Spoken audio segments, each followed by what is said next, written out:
Assalamualaikum warahmatullahi wabarakatuh. Bertemu lagi dengan channel CC Karoliani. Kali ini, bagaimana kabarnya Bapak Ibu Guru? Semoga semuanya baik-baik saja dan tetap diberikan kesehatan. Amin, amin, ya rabbal alamin. Kali ini kita akan mencoba membahas prediksi soal uji kompetensi PPG Guru PJOK 2022 dan kunci jawaban dan pembahasannya. Semoga bermanfaat ya. Sebelum kita mulai, marilah kita berdoa terlebih dahulu supaya kita diberikan kemudahan dan kelancaran dalam melaksanakan uji kompetensi nantinya. Berdoa, mulai. Berdoa selesai. Baiklah, kita mulai dari nomor satu. Secara sederhana, bahwa pendidikan jasmani itu merupakan proses belajar untuk bergerak dan belajar melalui gerak. Selain belajar dan mendidik melalui gerak untuk mencapai tujuan pengajaran, dalam pendidikan jasmani itu anak diajarkan untuk A. Memperoleh pengetahuan, keterampilan, kesehatan, dan kebugaran. B. Mengembangkan kebugaran, mental, sosial, serta emosional. C. Mengembangkan kebugaran jasmani saja. D. Bergerak guna mendapatkan pengalaman gerak yang seluas-luasnya. Pembahasannya secara sederhana, pendidikan jasmani memberikan kesempatan kepada siswa untuk satu, mengembangkan pengetahuan dan keterampilan yang berkaitan dengan aktivitas jasmani, perkembangan estetika, dan perkembangan sosial. Dua, mengembangkan kepercayaan diri dan kemampuan untuk menguasai keterampilan gerak dasar yang akan mendorong partisipasinya dalam aneka aktivitas jasmani. Tiga, memperoleh dan mempertahankan derajat kebugaran jasmani yang optimal untuk melaksanakan tugas sehari-hari secara efisien dan terkendali. Empat, mengembangkan nilai-nilai pribadi melalui partisipasi dalam aktivitas jasmani baik secara kelompok maupun perorangan. Lima, berpartisipasi dalam aktivitas jasmani yang dapat mengembangkan keterampilan sosial yang memungkinkan siswa berfungsi secara efektif dalam hubungan antar orang. 6. Menikmati kesenangan dan keriangan melalui aktivitas jasmani termasuk permainan olahraga. Jadi kunci jawabannya adalah D, yaitu bergerak guna mendapatkan pengalaman gerak yang seluas-luasnya.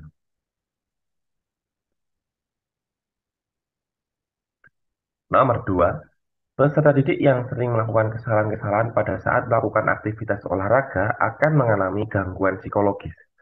Saat mengulanginya lagi, aktivitas tersebut akan terjadi A. Kecemasan, B. Putus asa, C. Kurang percaya diri, D. Tegang. Pembahasannya, memiliki rasa percaya diri memiliki banyak manfaatnya. Seorang anak yang kurang percaya diri akan sulit mengalami atau untuk melangkah maju. Rasa minder dalam diri akan menghambat kesuksesan belajar. Semua orang membutuhkan rasa percaya diri agar bisa menentukan langkah dalam pengambilan keputusan. Rasa percaya diri ini juga menyebabkan seseorang bisa bertindak di khalayak ramai di mana banyak orang yang akan mendengarkan atau memperhatikan. Jadi kunci jawabannya adalah C, kurang percaya diri.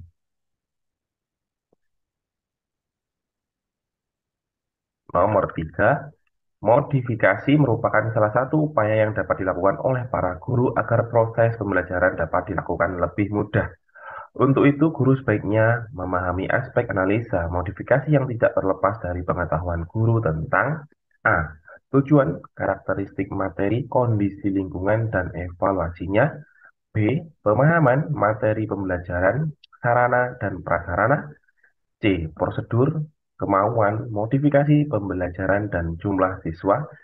D. Skill guru, kompetensi, analisis, dan kreativitas.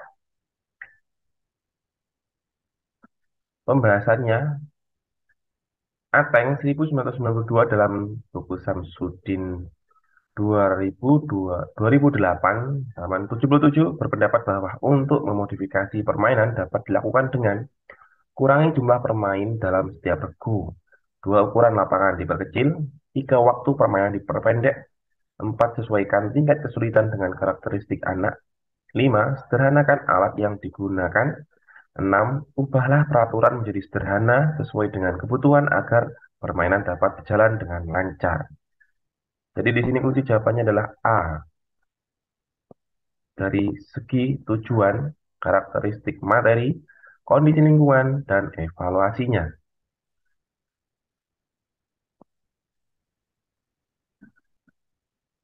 Nomor 4. Dalam memilih dan mengembangkan materi pembelajaran, Pak Bedul selalu menyeleksi materi pembelajaran yang telah teruji kebenarannya, tidak ketinggalan zaman dan memberikan kontribusi untuk pemahaman ke depan.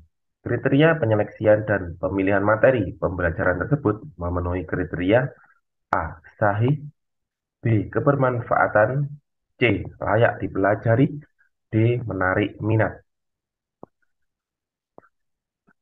Pembahasannya, agar sahih, valid, penilaian harus dilakukan berdasar pada data yang mencerminkan kemampuan yang diukur. Untuk memperoleh data yang dapat mencerminkan kemampuan yang diukur, harus digunakan instrumen yang sahih juga, yaitu instrumen yang mengukur apa yang seharusnya diukur. Kunci jawabannya adalah A. Sahih. Nomor 5. Bu Soteria melaksanakan pembelajaran di SDN Negeri 10 Percut Seni Tuan. Beliau mengakomodasi semua anggota kelompok mengungkapkan pendapat, ide, dan tanggapan terhadap skenario secara bebas, sehingga dimungkinkan muncul berbagai macam alternatif pendapat. Kegiatan yang dilakukan Bu Soteria tersebut merupakan implementasi model pembelajaran A. Inquiry Learning, B. Discovery Learning, C. Project-Based Learning, D. Problem-Based Learning. Pembahasannya, pembelajaran berbasis proyek, project-based learning, ya, adalah metode pembelajaran yang menggunakan proyek atau kegiatan sebagai media. Peserta didik melakukan eksplorasi, penilaian, interpretasi, sintesis, dan informasi untuk menghasilkan berbagai bentuk hasil belajar. Object-based learning atau pembelajaran berbasis proyek merupakan model pembelajaran yang berpusat pada siswa untuk melakukan suatu investigasi yang mendalam terhadap suatu topik. Siswa secara konstruktif melakukan pendalaman pembelajaran dengan pendekatan berbasis riset terhadap permasalahan dan pertanyaan yang berbobot, nyata, dan relevan. Kunci jawabannya adalah C. Project-based learning.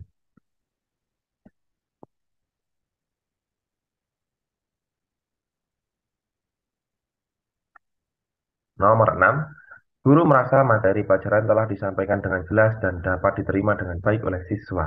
Namun setelah dites, hasilnya kurang memuaskan. Untuk mengetahui permasalahan tersebut, guru melakukan PTK, penelitian tindakan kelas, dengan menggunakan pretest dan post-test.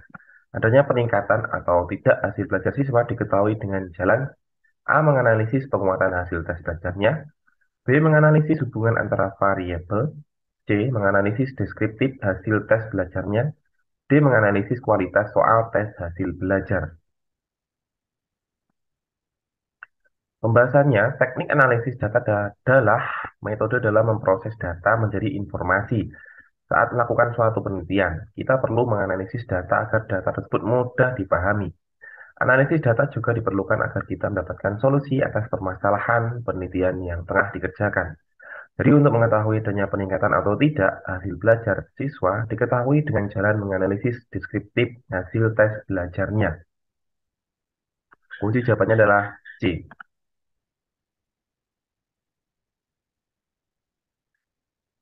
Nomor 7, pendidik dalam menyusun komponen RPP, maka harus memperhatikan prinsip-prinsip penyusunan RPP.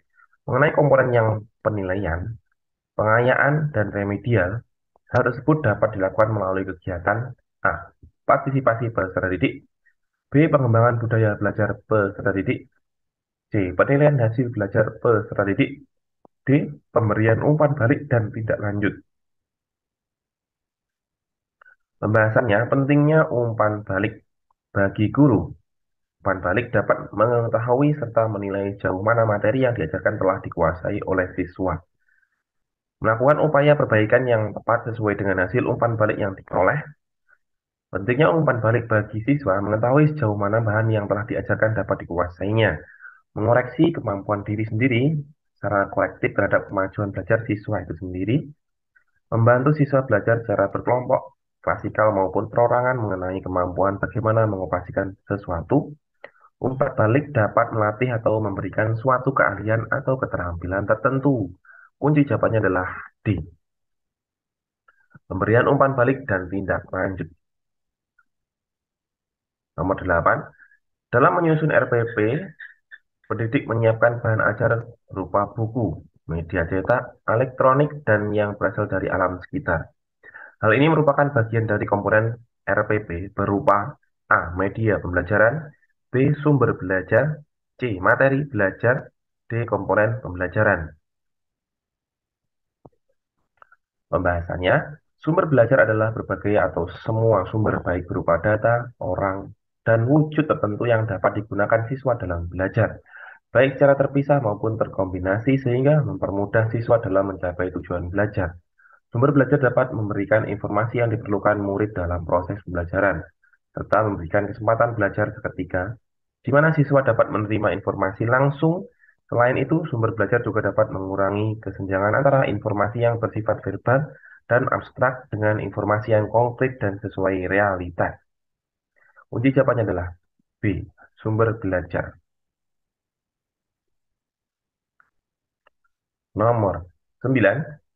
Dari kompetensi dasar, mempraktikkan aktivitas permainan sederhana untuk melatih daya tahan dan kekuatan otot, serta nilai kerja keras dan disiplin. Maka guru penjaskes orkes dapat menggunakan materi A. Permainan kucing dan tikus dan benteng-bentengan, B. Passing bawah pada permainan bola voli dan permainan kucing dan tikus, C. Passing dengan kaki bagian dalam pada permainan sepak bola dan permainan kucing dan tikus, D. Lari jarak pendek pada atletik dan permainan kucing dan tikus. Pembahasannya, kucing dan tikus, permainan kucing dan tikus, tujuan dari permainan ini adalah agar tikus keluar dari lingkaran dan menghindari tertangkap oleh kucing. Meskipun kucing tidak bisa masuk ke lingkaran, mereka tetap bisa menarik tangan pemain yang menjadi tikus. Pemain yang membentuk lingkaran harus mencoba dan menjauhkan kucing dari tikus dengan mengangkat tangan mereka supaya membiarkan tikus masuk dan keluar dari lingkaran. Jika tikus tertangkap, mereka akan bergantian peran. Benteng-bentengan, pemain harus menjaga bentengnya masing-masing yang diwujudkan dengan bentuk tiang kayu atau bambu. Tiang ini menjadi tempat berkumpul atau markas masing-masing kelompok. Pemain yang keluar dari benteng dianggap menyerbu terlebih dahulu. Pemain ini akan dikejar lawan dan jika tersentuh lawan, maka dianggap tertangkap. Dan seterusnya ya. Jadi di sini jawabannya adalah kucing, tikus, dan benteng-bentengan. Jawabannya adalah A. Permainan kucing dan tikus dan benteng-bentengan. Nomor 9. Sebelum melaksanakan pembelajaran, seorang guru harus menyusun RPP sebagai acuan proses belajar mengajar. Unsur langkah-langkah pembelajaran yang tertuang dalam RPP adalah ya, unsur langkah-langkah pembelajaran. A. Identitas, standar, kompetensi, kompetensi dasar. B. Indikator, tujuan, metode. C. Kegiatan pendahuluan, kegiatan inti, dan kegiatan akhir. D. Kegiatan awal, kegiatan inti, akhir, evaluasi, dan sumber belajar. Pembahasannya, kegiatan pembelajaran dimulai dari A. Pendahuluan. Pendahuluan merupakan kegiatan awal dalam suatu pertemuan pembelajaran yang ditunjukkan untuk membangkitkan motivasi dan memfokuskan perhatian peserta didik untuk berpartisipasi aktif dalam proses pembelajaran. B. Inti. Kegiatan ini merupakan proses pembelajaran untuk mencapai KD. Kegiatan pembelajaran dilakukan secara interaktif, inspiratif, menyenangkan, menantang, memotivasi peserta didik, kemandirian untuk sesuai dengan bakat. Memotivasi peserta didik untuk berpartisipasi aktif serta memberikan ruang yang cukup bagi prakarsa, kreativitas, dan kemandirian sesuai dengan bakat, minat, dan perkembangan fisik serta psikologis peserta didik. Kegiatan ini dilakukan secara sistematis dan sistemik melalui proses eksplorasi, elaborasi, dan konfirmasi. Dan diakhiri dengan C, penutup. Penutup merupakan kegiatan yang dilakukan untuk mengakhiri aktivitas pembelajaran yang dapat dilakukan dalam bentuk rangkuman atau kesimpulan, penilaian dan refleksi, umpan balik, dan tindak lanjut. Jadi kunci jawabannya adalah C, kegiatan pendahuluan, kegiatan inti, dan kegiatan akhir. Baiklah, Bapak Ibu, sampai di sini dulu prediksi soal uji kompetensi PPG Guru PJOK 2022 dan semoga bermanfaat. Sampai jumpa di video selanjutnya. Semoga kita semuanya diberikan kelancaran dan sukses. Saya akhiri, wassalamualaikum warahmatullahi wabarakatuh.